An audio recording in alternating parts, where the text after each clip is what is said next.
Hello dear students, कैसे आप सभी। ट्रिपल ए स्मार्ट इंस्टीट्यूट में आप सभी का स्वागत है। मैं आलोक सिन्हा आज आप लोगों के लिए हिस्ट्री का एक सेक्शन लेकर आया हूं। मित्रों, इस चैनल पे कई टीचर्स का समावेश मौजूद है। अगर आप चैनल्स पे नए हैं तो चैनल्स को जरूर सब्सक्राइब और शेयर करें। आज मैं चर्चा करने जा रहा हूं आप तमाम लोगों से एक ऐसा टॉपिक जिस टॉपिक का नाम है 1757 से 1756 के मध्य कई विद्रोहों का सामना यहां पर अंग्रेजों को करना पड़ा। स्वाभाविक भी था, क्योंकि हम समझ सकते हैं जो स्थितियां भारत में अंग्रेजों द्वारा बनाई जा रही थी, जबरन टैक्स की वसूली, लगान की वसूली, कई तरह के जमींदारी टैक्स की वसूली, कई माध्यम बन चुके थे। रोजगार ना दे पाना, ये तमाम मुद्दे यहाँ पर बन चुके थे, जिसकी वजह से भारत के अलग अलग हिस्सों पर विद्रोह आरंभ हुआ। चाहे वो विद्रोह पश्चिम बंगाल या उस समय के लिए पूरे बंगाल में कहूंगा, झारखंड या उस समय के लिए जो पूरा बिहार में कहूंगा, बिहार आज का उड़ीसा, राजस्थान, गुजरात, महाराष्ट्र, म्यांमार, असम जैसे क्षेत्रों में ये आरंभ हुआ। हम लोग इस विद्रोह को आसानी से पढ़ने के लिए मैपिंग करके पढ़ेंगे, जिससे हम लोगों को इसका फायदा मिलेगा। बच्चों, मैं बात करूंगा, मैं इसे अलग अलग हिस्सों में बांटकर आपकी क्लासेस को आगे बढ़ाता हूं। सबसे पहला चीज याद रखिएगा कि हम इसे 4 पार्ट में बांट लेंगे। 4 पार्ट में बांट लेने से आपका पूरा क्लास मजेदार हो जाएगा। याद रखिएगा, इस 4 पार्ट में हम बात करेंगे। एक हिस्सा पूर्वी भारत के तौर पर, एक हिस्सा पश्चिमी भारत के तौर पर, एक हिस्सा उत्तर भारत के तौर पर, एक हिस्सा दक्षिण भारत के तौर पर। क्योंकि हम जानते हैं मैपिंग से हमको पता है कि भाई एक हिस्सा हमारा ईस्ट कहलाता है, दूसरा हिस्सा हमारा जो है वो वेस्ट कहलाता है, ऊपर का हिस्सा हमारा नॉर्थ कहलाता है और नीचे का हिस्सा हमारा साउथ कहलाता है। आइए इन तमाम मुद्दों पर मैं चर्चा करता हूं। सबसे पहला मैं क्लास स्टार्ट करूंगा आज पूर्वी भारत में हुए विद्रोह।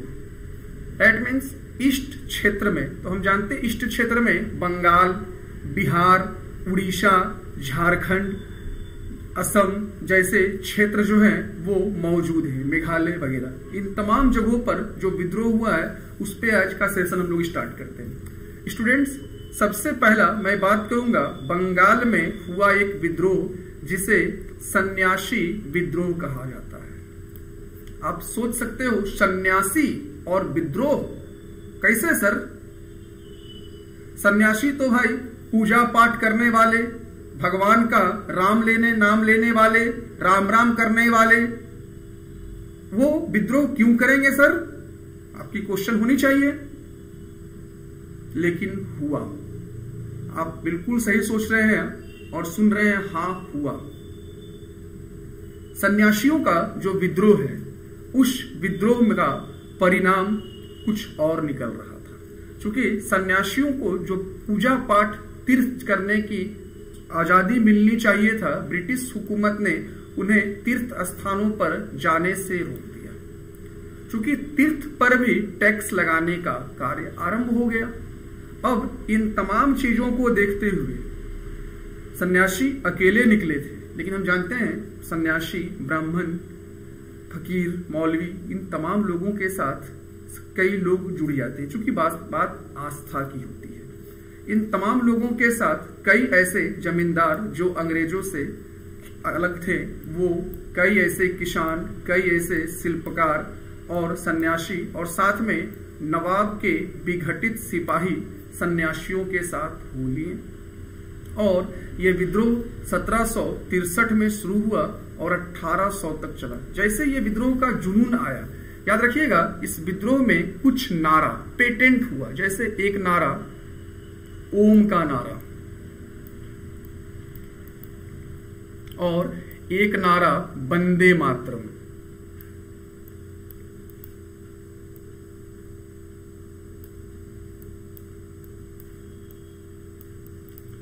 ओम का नारा और वंदे मातरम, ये दो नारा जो है यहां पर आरंभ हुआ।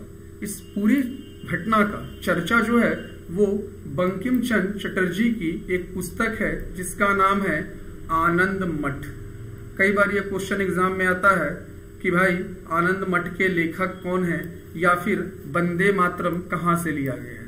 ठीक है, आनंद मठ से। फाइनली अंग्रेजों के अधिक गवर्नर जनरल जो 1773 में बनकर आए थे, जिनका नाम था वारेन हेस्टिंग, उन्होंने इस विद्रोह को दबाया। एक विद्रोह हो रहा था तो दूसरा एक साइड चुआर, एक ऐसा जनजाति, एक आदिम जाति, आदिम जनजाति जो बंगाल और बिहार के क्षेत्रों में था और ये मेदिनीपुर जिले में था। याद रखिएगा, मेदिनीपुर जिले में था। स्टूडेंट्स, आप सोच सकते हो आदिवासी, आदिम जनजाति, ये लोग इतने सभ्य होते हैं कि इन्हें किसी भी प्रकार का कोई लेना देना नहीं होता। एक आम जीवन, सुखी जीवन, शांति जीवन ये चाहते हैं, लेकिन फिर भी इन्हें भी विद्रोह करना पड़ा। कारण बच्चे उनके भूखे हों, अंग्रेजों को फिर भी लगान चाहिए, तो भाई कहां से संभव होगा। तो ऑटोमेटिकली एक पिता का धर्म तो वो निभाएंगे।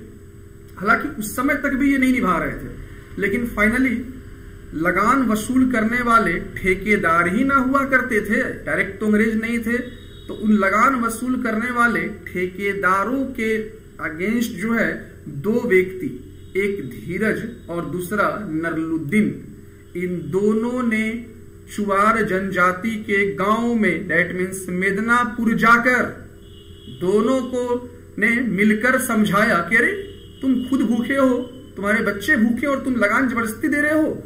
इसी कारण से लगान में अत्यधिक वृद्धि के कारण जो है किसानों ने, चुआर जनजाति के किसानों ने इस विद्रोह को छेड़ दिया और एजेंटों के खिलाफ जो लगान वसूलते थे, वो जो लगान वसूली करने का ठेका लेते थे, वो इन तमाम लोगों के खिलाफ। लेकिन सबसे बड़ी दिक्कत ये थी कि हथियार कहां से आए, तो इसके लिए एक खर्च वसूलना शुरू किया गया, डिग खर्च। इसको जब मैं बात करूंगा संथाल विद्रोह, जो संथाल छोटा नागपुर के क्षेत्र का हिस्सा है और ये अवर्तमान में संथाल परगना के नाम से जाना जाता है। यहाँ पे ये एक गैर आदिवासी विद्रोह के तौर पर गैर आदिवासियों के लिए, याद रखिएगा, ये गैर आदिवासियों के लिए विद्रोह रहा, जिसमें हमारे झारखंड के आन बान शान सिद्धू कान्हू मौजूद थे।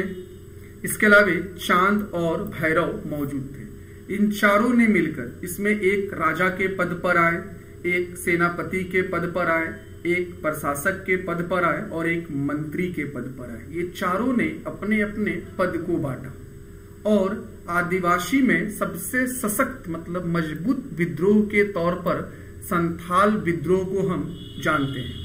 जो आज के हिस्सा जो संथाल बहुल क्षेत्र है, वो राजमहल की पहाड़ी से लेकर भागलपुर तक का क्षेत्र को उस समय जाना जाता था। और इन लोगों ने इस कदर विद्रोह किया कि अंग्रेज को जान बचाकर भागना पड़ रहा था। संथालों ने मेजर बेरू, जो अंग्रेज सेना के नायक थे, उन्हें हराया। आज भी ये क्षेत्र, याद रखिएगा, उस समय इसे एक नाम दे दिया गया था, जो मैंने कहा राजमहल से भागलपुर का क्षेत्र, इसे एक नाम से जाना जाता था, दमन ए कोह। दमन ए कोह के नाम से इसे मैं जानते हैं। और मैं बात करूंगा नेक्स्ट विद्रोह का, जो है फकीर विद्रोह। जो कॉन्सेप्ट मैंने सन्यासियों के लिए समझा, वही कॉन्सेप्ट फकीरों के लिए। क्योंकि फकीरों के तौर पर याद रखिएगा, बंगाल में जो फकीर थे, जो प्रॉब्लम सन्यासियों को दिया जा रहा था, वही प्रॉब्लम जो है वो फकीरों को भी, जिसकी वजह से यहाँ पे मजनून शाह और चिराग अली के नेतृत्व में यह विद्रोह 1776 से 1777 के बीच जो है वो आरंभ हुआ। मित्रों, यह विद्रोह एक ऐसा विद्रोह रहा जो काफी लंबे समय तक ये विद्रोह चला।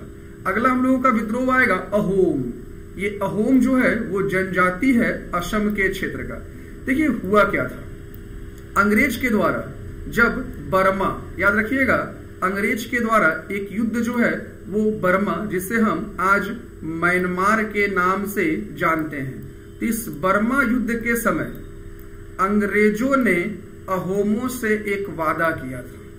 वादा ये था कि आप मेरा साथ दो और जैसे युद्ध को हम खत्म करेंगे, आप लोगों के एक राजा जिनका नाम था गोमधर कुंवर, उनके तमाम शक्तियों को वापस कर देंगे, मतलब आपको स्वतंत्रता जैसा माहौल दे देंगे। तमाम किसान वर्ग, अहोम जनजाति, ये तमाम लोग मिलकर जो है वो आरंभ किए और बर्मा के युद्ध में साथ दिया। हालांकि अंग्रेज इस युद्ध से हारा, उससे क्या मतलब है, लेकिन जब युद्ध खत्म हुआ तो जो वादा किया गया था उस वादा से अंग्रेज पीछे हटने लगा। तो भाई ये चीजें अहोमों को बिल्कुल पसंद नहीं आई और उन्होंने 1828 में विद्रोह कर दिया। इसके बाद ये, लेकिन अंग्रेजों के सामने ये बहुत लंबे समय तक नहीं टिक पाए, इसलिए कहा जाता है कि अंग्रेजों के सामने इन्हें समर्पण करना पड़ा। अगली जनजाति है खासी। ये खासी एक्चुअली हम जानते हैं गारो और खासी पहाड़ियां हैं असम मेघालय में। तो असम मेघालय में गारो और खासी पहाड़ियां हैं और इसी में खासी पहाड़ी में एक जनजाति निवास करता है जिसका नाम खासी है।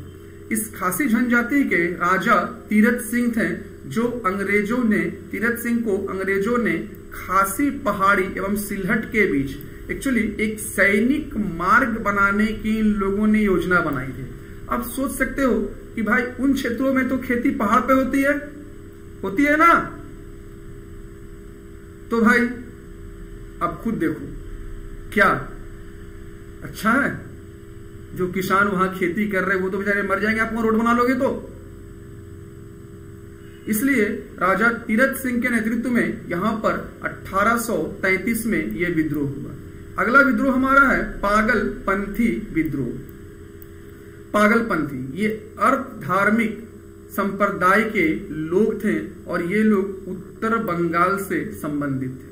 पागलपंथी एक संप्रदाय हुआ करता था जिसके संस्थापक करमशाह थे, लेकिन जब इन पर दबाव बनने लगा तो इनके नेतृत्व में इनके उत्तराधिकारी टीपू ने जमींदारों के शोषण के खिलाफ कृषकों की नाराजगी को देखते हुए टीपू के नेतृत्व में अंग्रेजों के खिलाफ बगावत कर दी गई, जिसे हम खासी विद्रोह और उसके बाद मैं पागलपंथी की बात कर रहा हूं, पागलपंथी विद्रोह आरंभ हुआ। यह सेशन मित्रों आपको कैसा लगा कमेंट बॉक्स पे जरूर कमेंट करें। जय हिंद, जय भारत।